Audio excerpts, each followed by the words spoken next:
মানচিত্রে দুই দেশ কিন্তু হৃদয়ে একটাই গ্রাম। দিনাজপুর জেলার হাকিমপুর উপজেলার হিলি সীমান্তে আছে এক বিস্ময়। একটি গ্রাম, দুইটি দেশ।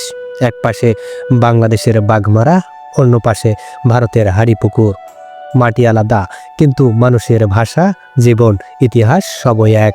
এটাই হাড়িপুকুরিয়া। হিলি স্থলবন্দর থেকে মাত্র অর্ধ কিলোমিটার উত্তরে অবস্থিত এই সীমান্ত গ্রাম। গ্রামের মাঝপথেই রয়েছে শুধু কিছু সীমানা পিলার, যা মনে করিয়ে দেয় এখানে আছে দুটি দেশ।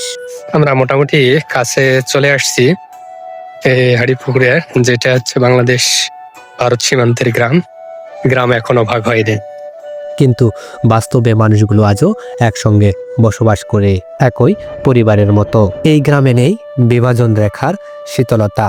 এখানে একই গ্রামের মানুষ, শুধু দুই দেশের নাগরিক। ওরা ভারতীয়, আমরা বাংলাদেশি, কিন্তু আটপৌরে বাঙালি জীবনের প্রবাহ।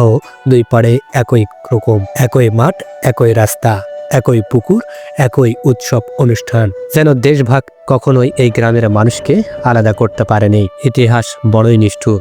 দেশভাগের পর দিনাজপুর হলো দুভাগ, হিলি হলো দুই ভাগ, আর সেই সঙ্গে মাঝখান থেকে দু টুকরো হয়ে গেল হাড়িপুকুর গ্রাম। একই মজা, একই বংশধররা, কিন্তু দুই দেশের সরকারি খাতায় আজও আলাদা পরিচয়। এপারের মানুষ বলে না এপার ওপার। কেউ কেউ মজা করে বলেন শোবার ঘর আমার ভারতে, আর রান্নাঘর বাংলাদেশে। কারো বাড়ির দরজা বাংলাদেশে, কারো জানালা ভারতে। শোবার ঘর অর্ধেক বাংলাদেশ, অর্ধেক ভারত। এমন অদ্ভুত বাস্তবতা কল্পনাতেও আসে না, কিন্তু হাড়িপুকুরিয়ায় এটাই প্রতিদিনের জীবন। এই গ্রামে ধর্মীয় সম্প্রীতি অনন্য।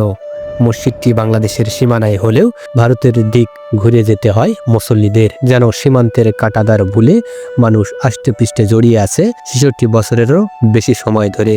হিন্দু ধর্মাবলীদের মন্দির, মুসলিমদের মসজিদ, সবই দুই দেশের মানুষের মিলনস্থল। তবু সীমান্ত কথা বলে।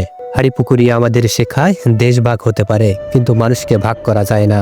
একটি গ্রাম আজও দুটি দেশকে এক সুতোয় গেঁথে রেখেছে।